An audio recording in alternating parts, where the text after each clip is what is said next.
Muchísimas gracias por la invitación. Siempre que haya posibilidad de compartir en estos espacios, creo que es fundamental para enriquecernos todos con las experiencias que tenemos.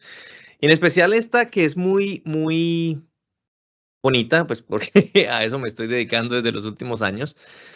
Em, como bien dijo la doctora, la, la charla del día de hoy la voy a enfocar en ¿qué nos permite o cuáles son los efectos que ha tenido el proceso de selección genética en nuestros sistemas productivos, tanto buenos como malos? No voy a adentrarme mucho dentro de las metodologías, ni de la estadística, ni dentro de los procesos genéticos y genómicos, sino más bien vamos a entender la intuición detrás de todo lo que está pasando con la finalidad de que también les permita obtener ideas y de pronto ver desde cada una de sus áreas o desde cada una de sus perspectivas cómo pueden ayudar a tratar de solucionar este problema, que como se van a dar cuenta es un problema que puede volverse bastante serio. Entonces, empecemos por el principio y es, ¿para qué realizar selección genética en general? Y algo que es muy interesante es que como especie, como seres humanos, hemos estado haciendo selección genética desde el inicio. Desde antes de que se supiera, incluso que existían los genes, desde antes de que se supiera que esas unidades de información podían ser heredadas, ya se estaba realizando selección genética. Em, por ejemplo, en el proceso de selección de lobos que se acercaran a los asentamientos humanos, se estaban seleccionando animales que fueran más dóciles. Y esta selección por docilidad fue cambiando poco a poco su fenotipo también hasta hacer los caninos domésticos que conocemos hoy en día. De hecho, hay un experimento muy bonito, se me escapa en este momento el nombre del investigador ruso, en el que hicieron un proceso de selección en zorros salvajes y vieron cómo solo el proceso de selección para animales que fueran más dóciles o que sirvieran más como, voy a poner entre comillas, mascotas, porque no era el objetivo, empezó a cambiarle la coloración del pelo, empezó a cambiar las características fenotípicas de cara y cuerpo y demás. Entonces, hemos estado realizando selección genética desde hace mucho antes. Y no solo eso, no solo en animales, como ustedes sabrán también en plantas, la creación de asentamientos humanos y la agricultura han hecho de que, bueno, voy a seleccionar las plantas que tengan mejor sabor, por ejemplo, mejores condiciones organolépticas, que tengan mejor color, que sean más atractivas a la vista, como pueden ver ahí en este ejemplo de dos bananas, una banana más primigenia donde se puede ver que su objetivo era simplemente esparcir semillas, a una banana más industrial de hoy en día, cuya función es proveer carbohidratos, por ejemplo. Entonces, la selección siempre ha estado ahí, siempre se ha realizado. ¿Qué se necesitaba y todavía se necesita para hacer esos procesos de selección? Eh, un plan.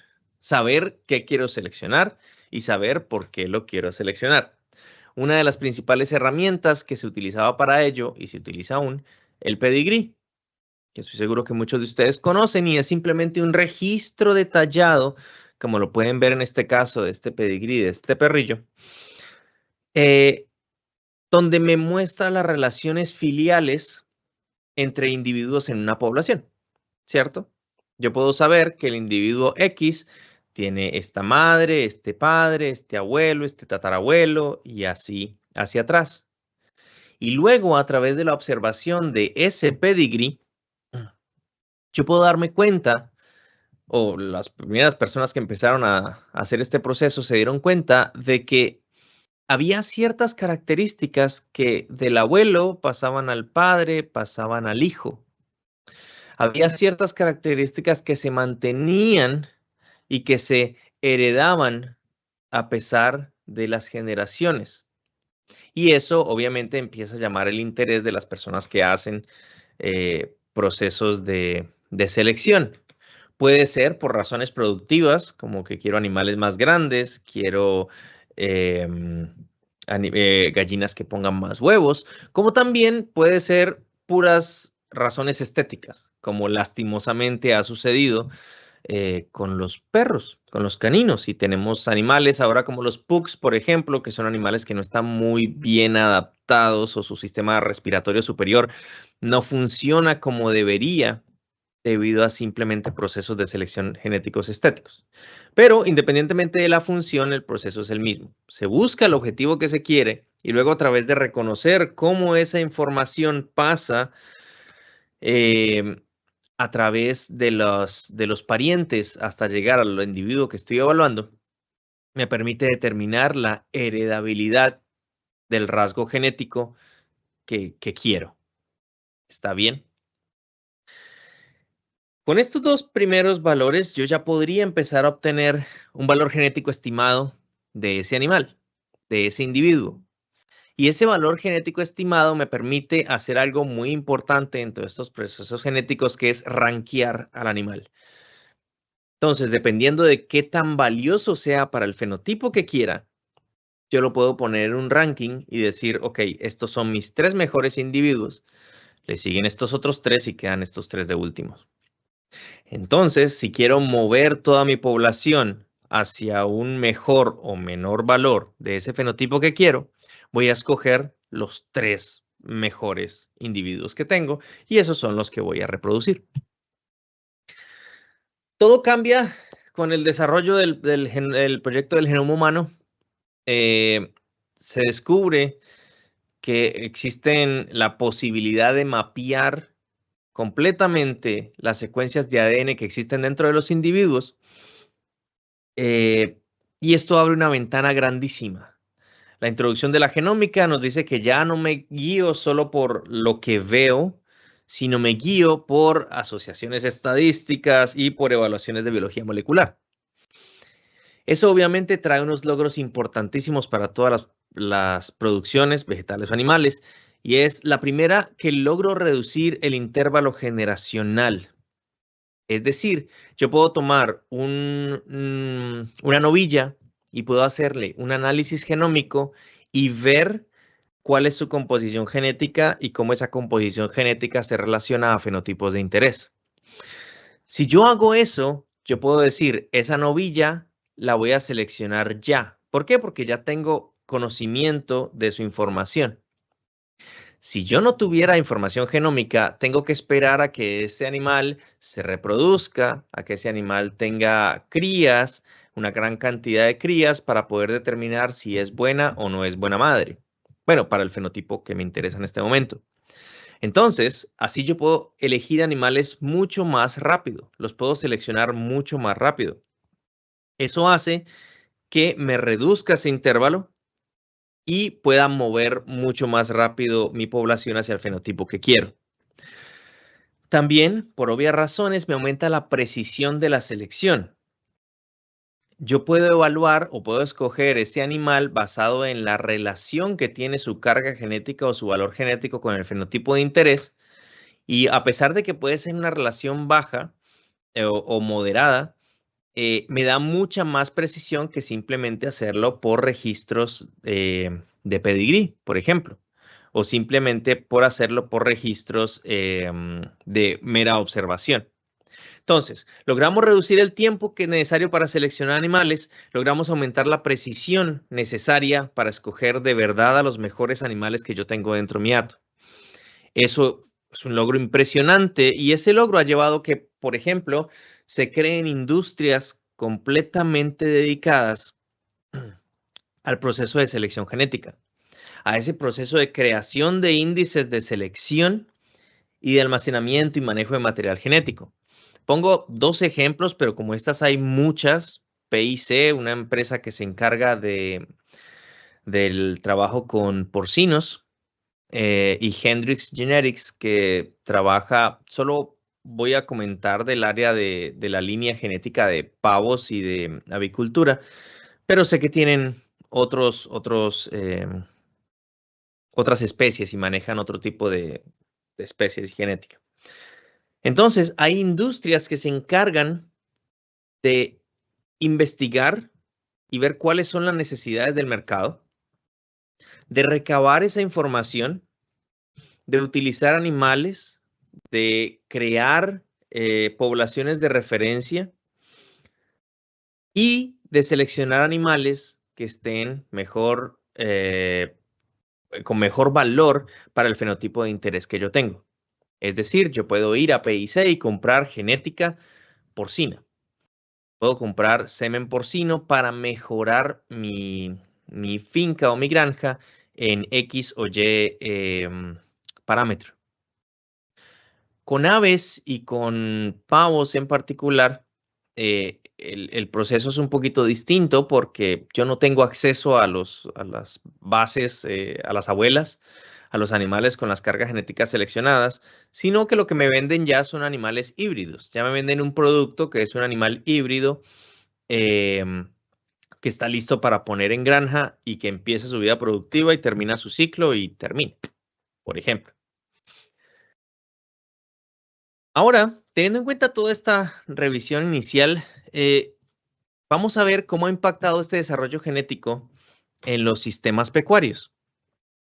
Es decir, todo esto que les he mostrado, ¿qué ha cambiado en realidad los sistemas que tenemos hoy en día? Y lo vamos a ver con 3 escenarios de 3 sistemas nomás, simplemente porque son los sistemas con los que he trabajado y los que conozco algo. Pero estos mismos ejemplos pueden encontrarlos en todas las especies, porque todas están sujetos a los mismos problemas que vamos a ver hoy y ventajas también. Entonces vamos a empezar con bovinos de producción lechera.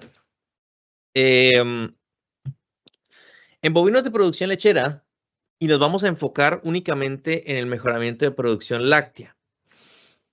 Se querían animales, se querían bovinos que produjeran, mayor cantidad de leche. El periodo de lactancia es fijo, y hablamos de una lactancia de 305 días en promedio, en la que yo tengo un periodo fijo, pero necesito aumentar la producción de leche en ese periodo fijo. Entonces vamos a usar pedigrí, vamos a usar la heredabilidad de los rasgos, vamos a usar la información genómica y vamos a ver qué sucedió con esas razas en producción de leche. Esta gráfica que están viendo aquí en este momento, perdón, yo pongo esto. Esta gráfica que estamos viendo en este momento nos dice, para un promedio de lactancia de 305 días, ¿cómo aumentó la cantidad en kilogramos de leche que producían todas estas razas que vemos aquí? Como van a ver, la Holstein, como siempre, ha sido una de las razas más predilectas para producción lechera y ha sido una de las que ha tenido mayor presión de selección para aumentar la producción láctea. Entonces, la utilización de todos estos elementos que hemos visto nos ha aumentado la producción de leche. En los mismos animales que comen la misma cantidad de alimento y por ende me representa mayor beneficio para las personas que trabajan en el campo, para las empresas que se dedican a producción de leche. Esto es buenísimo. Este avance no hubiera sido posible sin todas esas tecnologías de allá. Pero como esta presentación se llama Las dos caras de la moneda, vamos a ver el otro lado. Y es que en esta investigación realizada por el Dr. Brito se pudieron dar o se pudieron notar los efectos que tenía la sobreselección para producción. Estos puntos verdes que ven aquí en este momento es la tasa de preñez o de concepción de las vacas. Mientras que este azul que ven acá abajo representa la producción de leche. Van a ver que hay un momento en este primer proceso de selección cuando solo importaba seleccionar animales por producción de leche, que sin darse cuenta estaban seleccionando también en contra de la tasa de preñez. Lo que quiere decir que sí, estoy obteniendo animales que me producen más leche, pero también, sin darme cuenta, estoy obteniendo animales que son mucho más difíciles de inseminar, mucho más difíciles de preñar. Y esa relación continuó y continuó y continuó y continuó hasta cuando se utilizó la información genómica y se dio cuenta de dicha relación y encontraron una forma de poder seleccionar para ambas cosas a la vez. Es decir, vamos a mantener la producción de leche que tenemos porque es la que está produciendo el ingreso económico, pero también vamos a mejorar la tasa de preñez, porque es muy importante como parámetro reproductivo para yo poder seguir teniendo producción de leche. Entonces, este es un ejemplo muy claro de que a veces el proceso de selección puede ser más complejo de lo que yo espero y que tengo que estar pendiente de tal vez otros fenotipos que yo no tenía en cuenta, pero que pueden estar siendo afectados por la selección que estoy realizando. También, y esto es algo eh, preocupante en un buen sentido, y es que como en el proceso de selección lo que yo hago es que tomo de mi total población los animales con mejor carga genética, y obviamente los animales con mejor carga genética siempre van a ser un porcentaje menor de mi población. Independientemente del programa que yo utilice, voy a aumentar mi porcentaje de endogamia. Y aquí lo pueden ver, a medida de que pasan los años para las mismas razas, el porcentaje de endogamia va subiendo y subiendo y subiendo. Esto se le suma al proceso de que ahora es más fácil utilizar inseminación artificial, utilizar receptoras de embriones, utilizar todas estas tecnologías genéticas que me permiten que un solo toro pueda tener 10,000, 20,000, 30,000 hijas. Y es algo que sucede muy común aquí en los Estados Unidos, en la raza Holstein, por ejemplo, donde debido a esto ya se ha reducido un parámetro que se llama como el número de población efectiva real de la población, que me representa la verdadera diversidad genética de una población animal. ¿Sí? En Colombia sé que sucede mucho con la importación de material genético bovino de Brasil, por ejemplo, en las subastas y en las ferias y demás, llegan a veces una gran cantidad de animales que están emparentados entre sí, em, que llegan a aumentar la endogamia en diversas poblaciones. Y para ejemplificar mejor esto, les voy a mostrar algo que me pareció espectacular. O sea, pues no es espectacular para la vaca, pero permite mostrar todo esto que acabo de decir. Esta es una Holstein y quiero que vean este pedigrí que se encuentra aquí a la derecha. Recibiendo material genético de distintas partes, obtuvieron este animal que está aquí. Sin embargo, cuando uno se mira la historia de dicho animal, se va a dar cuenta de que su abuela, ¿cierto? Es Diploma y Betina, quienes tuvieron a Supreme 2. Pero si vamos a su otra línea, nos vamos a dar cuenta de que también para Betina, sus padres son Diploma y Betina 4. Lo que quiere decir que estos dos individuos son hermanos. Y estos dos individuos que son hermanos tuvieron a Brigadier, que es el padre. Ahora, Supreme también es el abuelo de Esther, la madre de este mismo individuo. Lo mismo que Betina, pasan a este mismo Brigadier. Y tenemos a Esther, que también viene relacionada con Diploma, este mismo Diploma de aquí arriba. Y si se van por esta línea, se van a dar cuenta de que todos estos animales están emparentados entre sí. Este individuo en particular llegaba a tener un 29% de endogamia. Eso es problemático. Es problemático porque si yo no sé de dónde vienen mis animales o si yo no planeo de una forma consciente lo que estoy haciendo con mi plan de mejoramiento genético, puedo resultar haciendo más daño que bien. Puedo resultar trayendo genes recesivos letales o genes recesivos que van a afectar mi producción y luego yo no entiendo por qué no me están produciendo los animales al nivel que deberían estar produciendo y le echo la culpa al ambiente o al manejo. Porque si bien ambiente, manejo, nutrición y demás son parte importante, eh, es importante reconocer el factor genético en esta ecuación. Eso con el primer ejemplo de producción láctea. Como vieron, la selección indiscriminada, o no indiscriminada, sino la selección sobre selección por un solo fenotipo, sin tener en cuenta el resto de cosas que estaban sucediendo, puede llegar a ser problemática en poblaciones. Vamos a ver qué pasa con las cerdas de cría, por ejemplo, en el que el enfoque que se dio durante un tiempo fue el aumento de tamaño de camada. Necesitábamos que una cerda me produjera más cerditos, 10, 12, 14, 15, 16, 18, 20. Con toda la utilización de todos los elementos genómicos y genéticos que hemos visto, con dicha información y demás, vamos a ver que en el paso del tiempo se ha producido un aumento en el tamaño promedio de las camadas, y este dato proviene del Departamento de Agricultura de los Estados Unidos, reportado por una revista porcina, en el que se ha ido aumentando y aumentando el tamaño de camada. Esto es muy bueno, porque quiere decir que yo voy a maximizar mi inversión con la cerda que tengo en cría en ese momento.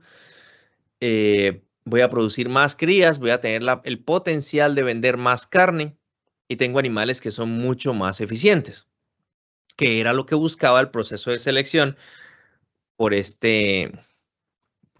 para este enfoque o para este fenotipo.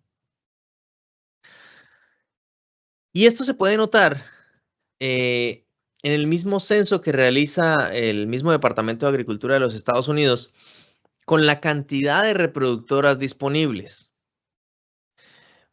Como yo ya empiezo a tener un proceso de selección que es mucho más preciso y que es mucho más selectivo, valga la redundancia, yo ya no necesito 7,000 reproductoras. Yo puedo tener 5,800 reproductoras, y estos datos son de 2010. Esta figura ya ha cambiado también. Lo que quiere decir que puedo escoger los mejores de los mejores. De nuevo, estoy reduciendo la cantidad de reproductores, en algún grado disminuyendo la población efectiva que tengo, estoy disminuyendo, perdón, la diversidad genética que hay para la población. ¿Estoy cumpliendo mi objetivo? Sí. Los animales están aumentando, estoy teniendo mayor tamaño de camada, pero tengo que tener cuidado porque puedo estar haciendo un daño a la diversidad de esa población. ¿Qué se viene también con ese aumento de tamaño de camada? Cuando yo hago el aumento de tamaño de camada, digamos, llego a 15 cerditos em, por camada, yo voy a indiscutiblemente aumentar también la cantidad de mortinatos, voy a aumentar la cantidad de animales que fallecen antes del destete. ¿Y todo esto por qué? Porque resulta que para poder mantener a esos 15 cerditos que nacieron, o a esos 20 cerditos que nacieron, la madre tiene que responder con una carga metabólica, tiene que producir suficiente leche para ellos, y ella tiene que ser capaz de soportar el proceso de levante en todos esos cerditos. Entonces, al aumentar el tamaño de camada, voy a aumentar también la mortalidad de los cerditos. Empiezo a tener un problema, se me empieza a conflictuar el proceso de selección. Sí, tengo mayor cantidad, pero ¿cuántos de esos de verdad se me están representando en mejoras económicas o mejoras productivas? Otro dato para tener en cuenta.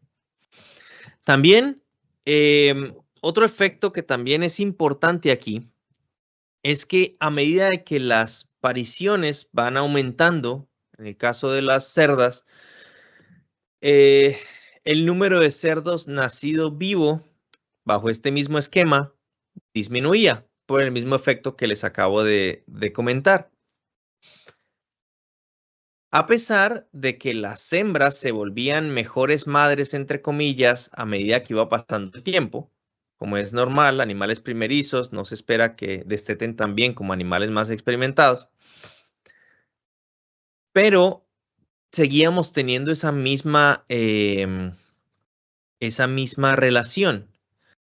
De nada me sirve aumentar una gran cantidad de cerdos al nacimiento si esos cerdos no llegan, por ejemplo, y no es solo mortalidad, que no lleguen con un peso adecuado al momento del destete. Y un peso no adecuado al momento del destete les va a retrasar en su crecimiento. Entonces, quiero tener 20 cerdos que me crezcan a un 85% o puedo tener 13 o 14 cerdos con mejor capacidad materna por parte de la madre que me los lleve a todos a término y que sean más producción al final. Son cosas que hay que tener en cuenta durante el desarrollo de estos programas. Entonces, digamos, si tenemos este problema, ¿qué pasa si ahora me enfoco en vamos a mejorar el número de animales destetos? Digo, ya tengo la producción. ¿Qué pasa si ahora vamos a mejorar estos animales que estén destetos? Voy a tener un problema un poquito similar y es que ahora voy a poner una presión en las cerdas para que me aumenten la producción láctea. Ellas van a empezar a producir más leche. Estoy seleccionando en esencia animales que produzcan más leche. Y esto produce un incremento de su metabolismo, genera más calor. Y estudios realizados también aquí en Purdue han determinado que estas cerdas que son de alto metabolismo por su lactación son muy sensibles al estrés calórico. Y ahora, con todo el proceso de cambio climático, ya menos para estas latitudes, lo que se ve más son picos de temperaturas que se salen de las zonas de confort térmico de las cerdas, que más o menos, según el último reporte, están en 21 grados para las cerdas de cría. Vamos a tener animales que no tienen cómo termorregularse adecuadamente, y estamos hablando de cerdos, esto ya es hace el problema más complejo, que no van a tener cómo soportar episodios de estrés calórico. El tercer ejemplo que les quiero mostrar hoy es el ejemplo con pavos. Rick, antes que lo des, te voy a interrumpir un segundito, Sí, qué pena. claro. No, es para decirle a todos los que nos acompañan que por favor en el chat está el link para registrar la asistencia y así sabremos pues desde qué áreas y regiones del país nos acompañan. Gracias. Dale, Rick, muchas gracias. Dale. Entonces les decía, para el tercer ejemplo que les traigo el día de hoy es pavos. Lo mismo, les hablo de este ejemplo porque es con el que estoy familiarizado aquí, con el que estoy trabajando también aquí. Pero los pavos es un escenario muy similar al que seguro han visto con pollos de engorde. Lo que se buscaba era aumentar el peso vivo de estos animales. Necesitamos animales que tengan mayor peso. El mercado de los Estados Unidos es un mercado que es un poquito más exigente en cuanto a qué parte del animal es la útil, entre comillas, para decirlo de alguna manera. Y entonces a ellos solo les importa la pechuga. La pechuga es lo más importante, solo pechuga. El resto es su producto. Entonces necesitaba animales que tuvieran mayor peso vivo y por ende mayor peso de pechuga, que es aquí en Día de Acción de Gracias es un mercado gigante.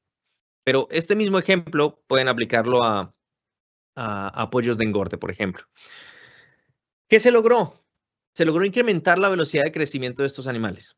Es decir, reducir el tiempo que les tomaba, al igual que con pollo de engorde, alcanzar este peso máximo. Estamos animales que en 18 semanas pueden estar en 40 libras, más o menos.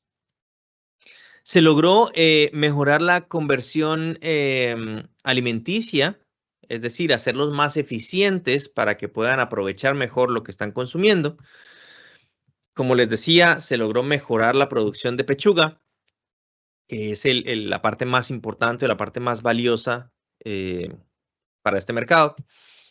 Y obviamente con todo esto disminuir los costos de producción asociados a cada ave individualmente. Ustedes saben que las aves son animales que se trabajan como por poblaciones. Entonces, yo hago mis cálculos financieros por galpón o hago mis cálculos financieros por grupo de aves, sino pues por cada ave individual. Entonces, cuando sumo todos los gastos, se logra una mejora en los costos de producción para los granjeros que trabajan con pavos. Ahora, más o menos para darle una imagen a este proceso, esto es un reporte que hizo el Business Insider, utilizando información también del Departamento de Agricultura de los Estados Unidos, pero es como para ver el cambio que ha tenido el tamaño de peso vivo del pavo. En 1929 hablábamos de un pavo de 13 libras en peso terminal. Y para 2007 ya estábamos hablando de un crecimiento del 121%, un pavo de 29 libras aproximadamente. Esto fue en 2007. Como les digo, para hoy, 2024, tenemos animales que pueden alcanzar las 40 libras, los 20 kilos de peso, los machos, con condiciones ambientales adecuadas, sin problema. Simplemente para que puedan ver esto también o dimensionar estas diferencias, pueden ver en esta primera foto, frente al presidente JF Kennedy, el pavo que perdonan cada año en una ceremonia que se realiza como de la ceremonia del perdón del pavo, el pavo comercial de esa época junto al pavo que está en la ceremonia con Barack Obama. Este es el pavo que actualmente se encuentra en las granjas, esta es la conformación que vemos, y como se darán cuenta es lo mismo que sucede con el pollo de engorde, ¿sí? Exactamente lo mismo. Ahora, tenemos estos animales que, como dije, han subido peso vivo, mejoraron eficiencia alimenticia, perdón, mejoraron el valor comercial del animal con mayor pechuga. ¿Cuáles son las contras o cuáles son los problemas que ha traído ese proceso de selección o de sobreselección? Primero, una capacidad cardiopulmonar reducida. Son animales que el proceso de selección se dio por peso vivo en aumento de musculatura. Por ende, sus pulmones y su corazón no crecen a la misma velocidad que lo hace el resto del cuerpo. Esto conlleva a un fenómeno muy puntual en pavos, y es que la presión arterial aumentada les produce una ruptura aórtica. Literalmente la aorta se rompe y produce mortalidad tardía. Es decir, su sistema cardiovascular no está adaptado para ese tamaño aún. No se seleccionó para él al mismo tiempo que se iba corriendo.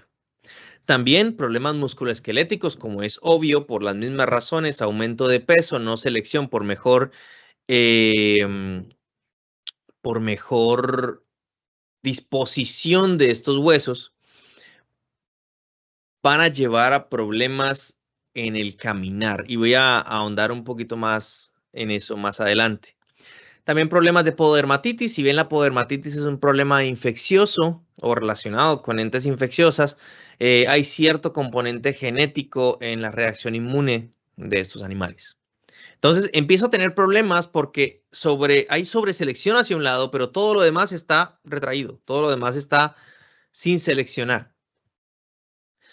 Les voy a poner simplemente un ejemplo de estos problemas de conformación, y es el valgus y el varus. O problemas de aplomos, como se conoce coloquialmente. Es decir, el eje de estos animales está desviado hacia adentro o hacia afuera, lo que les produce problemas para caminar. En un pavo joven que apenas está iniciando su proceso de desarrollo y que aún no ha alcanzado estos nuevos pesos potenciales a los que tiene acceso a llegar, no hay mucho problema. Pero a medida que va aumentando más peso y más peso y más peso, esta configuración no le permite soportar el nuevo peso, y esta tampoco. Y entonces es un animal que va a estar echado y que va a lesionar lo que para ellos es más importante en este mercado del pavo, la pechuga, porque es un animal que está todo el tiempo recostado sobre su pechuga. Entonces son efectos secundarios de un proceso de sobreselección por un solo factor fenotípico. Ahora, ¿por qué se produce este problema?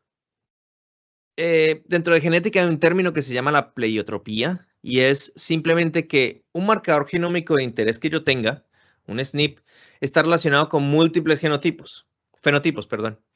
Entonces, si yo selecciono por una sola cosa, indirectamente estoy seleccionando por muchas otras relaciones que tal vez son más pequeñas, pero que con el paso del aumento de la endogamia y con el paso de sobreselección, voy a hacerlas más y más y más evidentes. También, debido al modelo de infinitesimal dentro de la genética, requiere una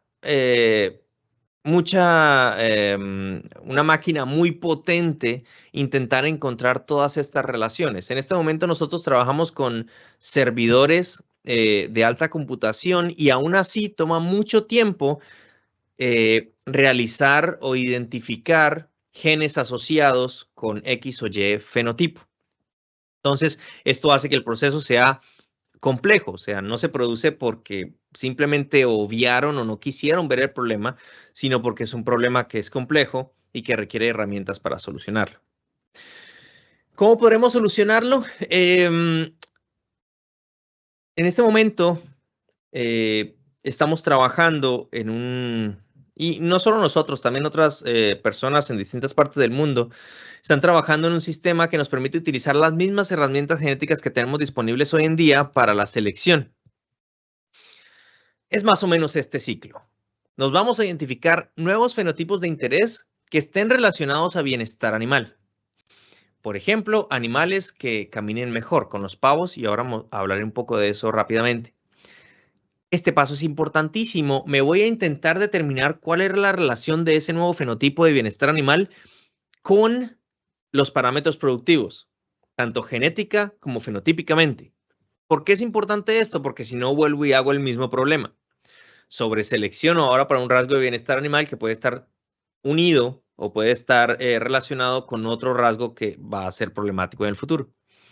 Luego, identifico cuáles son los SNPs o marcadores genéticos asociados que se puedan incluir en índices de selección, en los mismos índices de selección productivos que tenemos hoy en día. Y por último, tengo que verificar mediante experimentación si esos fenotipos funcionaron y retroalimentar para identificar nuevos. Este es más o menos el ciclo que estamos realizando en este momento. Yep. ¿Cuál es el problema principal? Que, como les mencionaba, estas relaciones no son simples. Lo bonito sería que las relaciones fueran relaciones lineales, donde variación en este me produce una variación exactamente igual en Y y santo remedio, pero no. Nos enfrentamos a modelos no lineales que estadísticamente son más complejos porque es más fácil de que yo haga una sobreparametrización o es más fácil de que yo cree un modelo que sea demasiado exacto y que solo me funcione para unas condiciones ambientales muy específicas, cosas así por el estilo. Entonces, dentro de toda el área estadística hay un problema, no es un problema, es una dificultad grande para la que existen modelos que nos aproximan cada vez más a solucionar este problema, pero no es algo que esté solucionado hoy en día por completo. Les voy a contar también rápidamente, porque creo que se me está acabando el tiempo, una experiencia y parte de las experiencias que he realizado aquí y que he tenido la oportunidad de trabajar aquí para intentar solucionar este problema. Este proyecto, este artículo que están viendo aquí en este momento es un artículo en el que el doctor Freitas trata de identificar cuáles son los periodos críticos para evaluar la tolerancia calórica en cerdas large white, ¿sí? Es decir, ¿cuándo es el mejor momento para mí para medir las características ambientales y la reacción que tiene el cerdo, la cerda en este caso, y poder determinar si está teniendo estrés calórico o no, y saber si eso es heredable, y yo puedo empezar a hacer selección de animales que sean resistentes al estrés calórico? Porque como ya dije al principio, estos animales que ahora están sobreseleccionados para producción de lactancia tienen esa sobreproducción de calor. Entonces, ellos llegan a la conclusión de que la tolerancia al estrés calórico es heredable y que puede ser mejorada a través de selección genómica, sin impactar mucho todos los progresos que se han tenido en otros ámbitos productivos, que la humedad relativa y la temperatura máxima son las variables recomendadas para evaluar ese estrés calórico en cerdos de producción. Ellos evaluaron distintas etapas, distintas horas de la mañana, evaluaron de manera continua, evaluaron de manera promedio y obtuvieron que el promedio es la humedad relativa promedio y la temperatura máxima alcanzada son las mejores variables para evaluar este estrés calórico, y que la selección basada en termotolerancia, teniendo en cuenta ambas cosas, es posible. Con ese proceso que ellos hicieron, generaron un índice de selección donde dijeron es posible seleccionar estos animales. ¿Qué hice yo?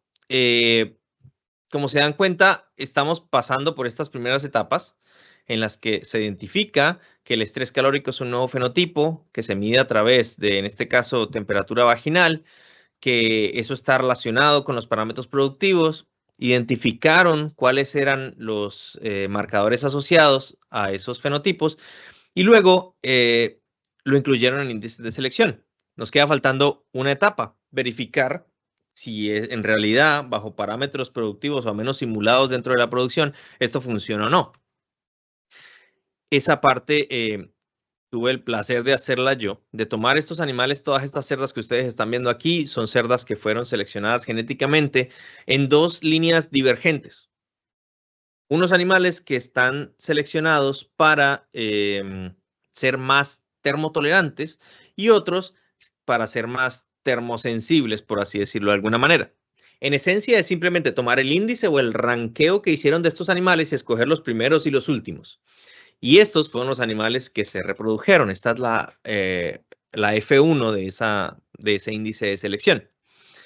No puedo mostrar mucho de estos resultados porque están en este momento bajo revisión de la revista científica, pero estas cerdas que fueron seleccionadas con fenotipos de termotolerancia presentaron temperaturas vaginales inferiores durante el transporte. Estos animales tenían todos medidores de temperatura intravaginal y no sé si alcanzan a ver por aquí, yo estaba evaluando y monitoreando, además de comportamiento, todas las características del microclima del camión que estaban sucediendo en ese momento. Entonces, estos animales presentaron menores temperaturas, los termotolerantes, y presentaron una disminución en su nivel de cortisol salivar. Lo que quiere decir que a pesar de que la selección que se hizo era para efectos de disipación de calor en eventos crónicos, como el periodo de alojamiento, sirvió para reducir la sensibilidad al estrés calórico en periodos agudos como transporte. Estos animales fueron transportados en verano durante temperaturas más o menos de 27 grados y se nota la diferencia. También tuve la oportunidad de tomar todas estas cerdas de aquí, fueron estimuladas también durante preñez con estrés calórico, porque aquí hay un grupo muy fuerte que trabaja con estrés calórico intrauterino y todos los efectos que tiene para la producción.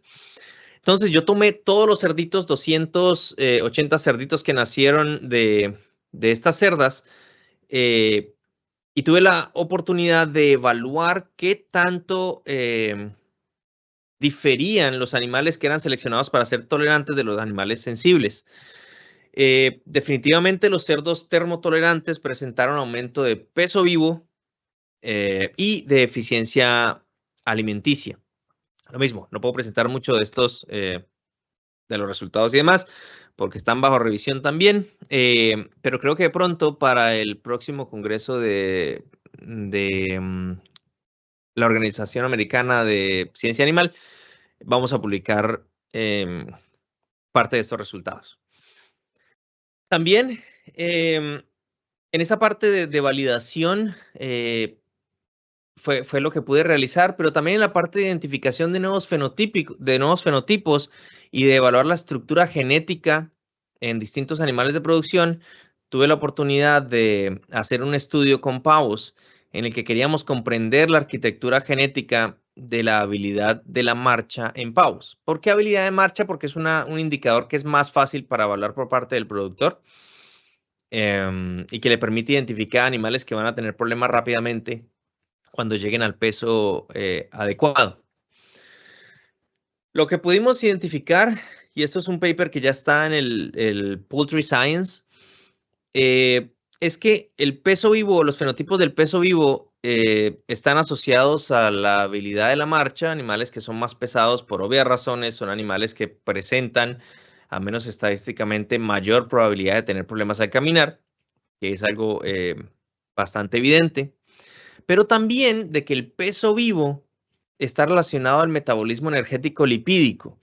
Es decir, por un tipo de análisis que se llama análisis funcional, se mira la relación de los genes que están asociados al fenotipo que yo estoy evaluando, en este caso peso vivo o habilidad de marcha. Y me voy a dar cuenta de que también están relacionados con otros genes, como lo decía en un momento por el efecto de pleiotropía, con otros genes y en este caso con el metabolismo energético lipídico de estos animales. Estamos seleccionando animales que tengan un metabolismo lipídico acelerado, es decir, que empiecen a gastar energía de manera más, entre comillas, eficiente y que crezcan muchísimo, muchísimo más rápido. También dentro de este mismo proceso tuve la oportunidad de utilizar o buscar nuevas formas de medir el fenotipo de estos pavos utilizando pruebas más avanzadas. Entonces utilizamos medidores de aceleración en sus patas. Yo creo que acá alcanzan a ver uno, está aquí pegadito. Pasarelas de presión, y este trabajo lo realizamos en conjunto con el doctor Regmi de la Universidad de Georgia.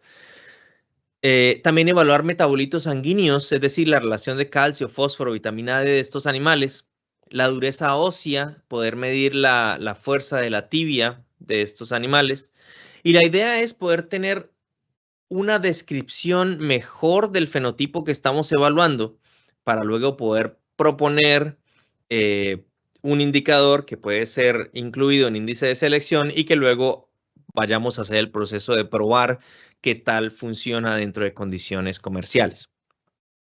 Por último, y ya para terminar, creo que estoy justo a tiempo, unos mensajes clave que me gustaría que les quedaran y si pueden, de pronto, como dije al principio, desde sus propias áreas y desde donde trabaja cada uno, puede ayudar a encontrar una solución a este problema, sería fenomenal. Primero, los programas de selección genética tienen que tener en cuenta otros indicadores además de los productivos. Es decir, yo no puedo sobreseleccionar, y esto no va solo para las personas que trabajan yo qué sé, en Hendrix, o en PIC, o en empresas gigantes, o en Genus. No. Un productor que está en su granja y que va a la feria bovina o que va a la feria caprina a buscar animales porque este produce más y entonces me va a dar animales que producen mejor, tienen que tener en cuenta otras cosas adicionales y no solo enfocarse en un solo enfoque, porque es muy probable que traigan consigo un bagaje de genes recesivos o de interacciones que no quieren. Segundo, que la colaboración entre la academia, la industria y el gobierno es necesaria porque estos procesos son costosos. Como ya les dije, es difícil y se necesita alto poder computacional para detectar estas relaciones. Entonces, la academia puede generar preguntas, la industria puede evaluar en condiciones comerciales y el gobierno puede legislar y favorecer o incentivar este proceso de selección y este proceso de bienestar animal. También, y esto es algo muy importante, estos indicadores tienen que responder a las necesidades de las regiones y de los sistemas productivos. No todos enfrentamos los mismos retos y no todos poseemos las mismas condiciones medioambientales, lo que quiere decir que si yo encuentro que para las cerdas large white o landras que estaban aquí en los Estados Unidos bajo ciertas condiciones ambientales y con cierta genética de PIC, este indicador de estrés calórico me funcionó, eso solo me sirve como una hipótesis para los cerdos que están en Colombia que provienen de alguna otra casa genética. Me sirve como hipótesis que yo puedo comprobar y si funciona, perfecto, pero como son condiciones distintas, como son ambientes distintos y manejos distintos, tengo que evaluarlas. Hay que tomar siempre con mucho cuidado todos los resultados que provengan de otros países para poderlos poner en el contexto de nuestras regiones. También, y esto es súper importante, es necesario mantener y proteger la diversidad genética. Se apunta, o al menos bajo ese primer sistema que les mencioné al principio, hacia una industria de clones donde todos son productivos, pero se empiezan a ser susceptibles a los mismos peligros y tenemos poblaciones animales que son muy sensibles a cualquier, por ejemplo, podría tener una población de aves que sea muy sensible a un virus de influenza sin darme cuenta, y si un animal se infecta, puedo perder toda la producción. Esto es un ejemplo hiperbólico, pero es un ejemplo para que más o menos entiendan a lo que me refiero. También Colombia tiene un gran potencial por su diversidad genética y por la cantidad de genética que trae muchas otras partes y las especies autóctonas que ya están adaptadas a las condiciones medioambientales, que es importante no perderla y tenerla dentro de los planes de mejoramiento que tenemos. También que la información genómica y los nuevos modelos de selección animal son buenísimos, son espectaculares, pero son complejos. Requieren modelos estadísticos más elaborados, requieren poder computacional y requieren que la academia ponga de su parte con investigadores que se encarguen de lidiar con toda esa parte estadística para que los productores, las personas de la industria y el gobierno puedan legislar y puedan hacer todo el resto del proceso dentro de este ciclo. Esto no es algo que se realiza individualmente. Por último, agradecerles por la oportunidad de estar aquí, de comentarles al menos un poquito del trabajo que hemos hecho. También agradecerles a los doctores encargados de los 3 laboratorios en donde estoy trabajando actualmente, al doctor Luis Brito en el laboratorio de genómica de Purdue, al doctor Jay Johnson, donde trabajamos en el Departamento de Agricultura de los Estados Unidos, y a la doctora Marisa Erasmus, también donde trabajamos todo lo referente a avicultura. Muchísimas gracias. Cualquier duda, no duden en contactarme, un correo, estoy a la orden.